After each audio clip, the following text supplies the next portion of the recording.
Dev Ed. So for a very long time, and some semesters I only had Dev Ed classes. I'm still alive.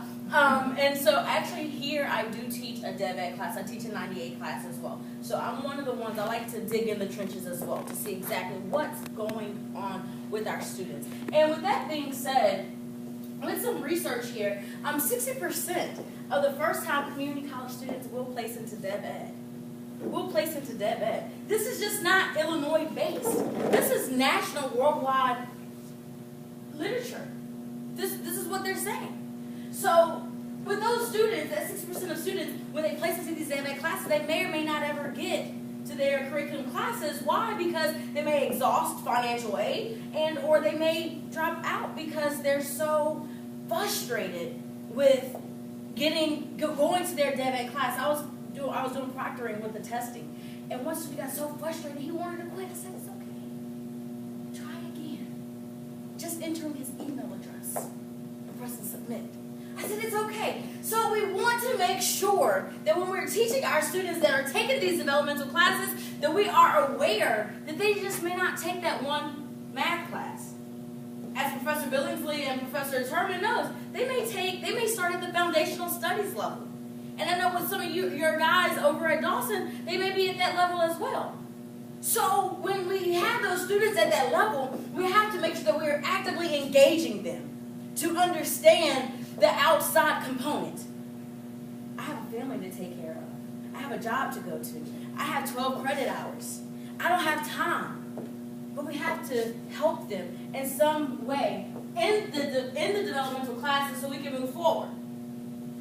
So, alongside of some of the literature review, there are quite a few strategies that help Dev Ed students, which one are learning communities. I will talk about learning communities in another section.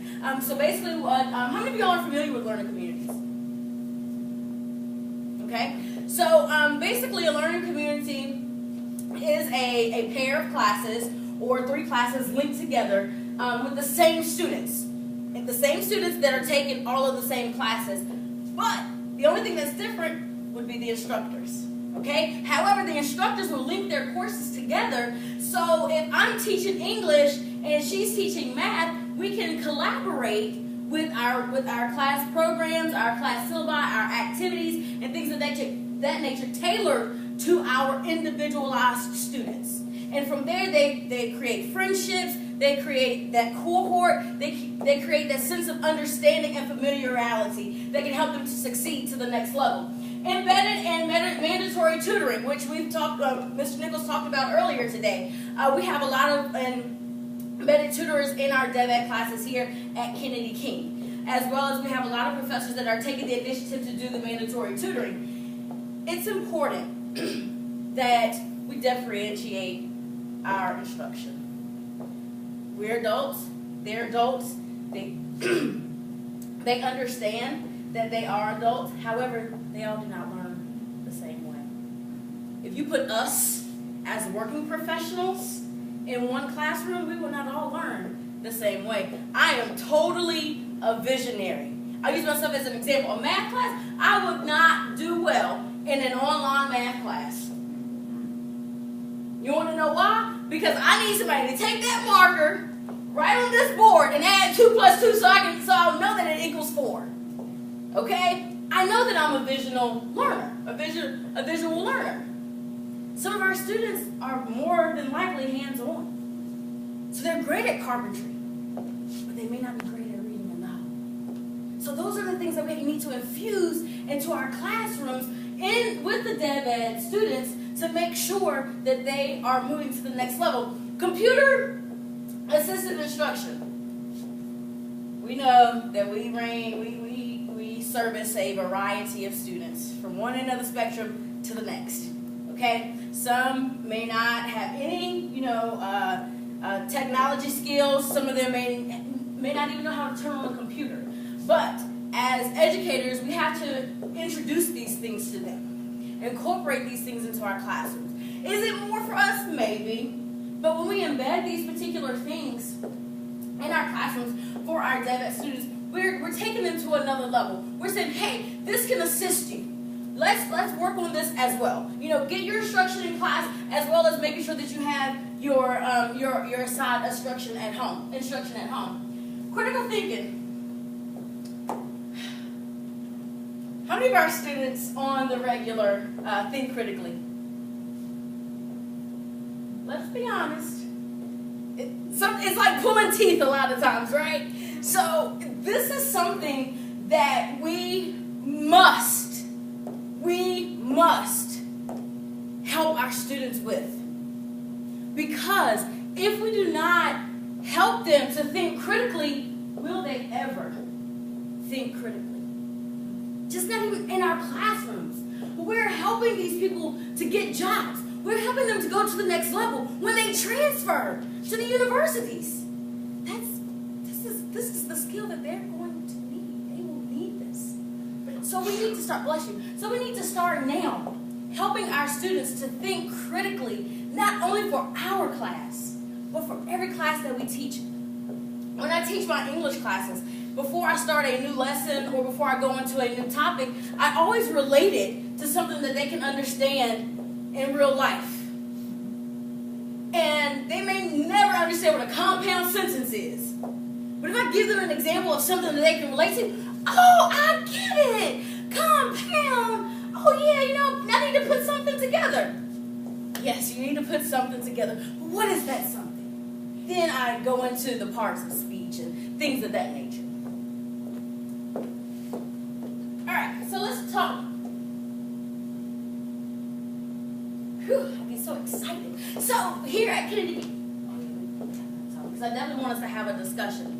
So here at Kennedy King, we are implementing some learning communities between now and definitely next semester, which I'll talk more about the learning communities in the next session. Well, not the next session, but the third breakout session. I'll talk more about learning communities. So basically, with the learning communities, we want to make sure that we are infusing Dev Ed classes with some of the credit side, like maybe a CIS class or college success, or some class that does not have a prereq. Okay, so that they are not only getting the developmental aspect of it, the foundational aspect of it, they're also getting some of the curriculum side. And that's very important for our students as well, especially when they're taking, Professor Billingsley class with, foundational studies with math. So we don't want to discourage them. We want to have as many active initiatives as possible to know that we do care about you. We are investing in your future. We want to help you to get to your next level. That's why we're here. So tutoring. One of the things that Director Nichols and I have been doing is to make sure that we have as many tutorial resources and additional resources for our developmental students. We are actively doing the embedded tutoring. I actually have an embedded tutor in my class that I'm teaching this semester. And so what we've talked about doing is one day, it's like a lecture day. We go over whatever, like a reading assignment or a writing assignment, whatever the case may be. And then one day, our class is just a collaborative hands-on. So that the students are getting, that one-on-one attention from the both of us. And we've also talked about just helping them to understand your education is important. So when you need to go see the tutorer, you can stop by any time when he's there, but let's try to make an appointment so you can get that individualized, specialized attention. And so we're implementing that starting next week. So we'll see how things work with that. And we also have some professors that are doing the mandatory tutoring for their Dev Ed classes. So they are incorporating the tutoring aspect is with their grades, and they're still buying things of that nature. We're encouraging the students to go to tutoring outside of class. One of the things that for the ones that are teaching here at Kennedy King, I am going to contact you all because I want to create some focus groups among the students.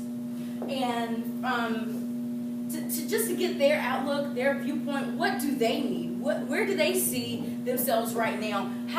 What kind of assistance can we be or do for them to help them move to the next level? Because we have to make sure that we are tailoring our strategies for the population that we are servicing. That's very important. So I will be contacting you probably in the next few weeks just to get some information or to see if I can come talk to your classes, to your students. Just let them know I'm here. I'm here to help, help them with any types of programs, or what do they need to see, or what do they want for us to do in the Dev Ed department, to assist them. That's why I'm here.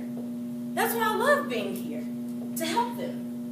And the Dev Ed Task Force is a task force of faculty, staff, administrators. We come together, we meet about once a month to talk about what are we seeing in our classrooms.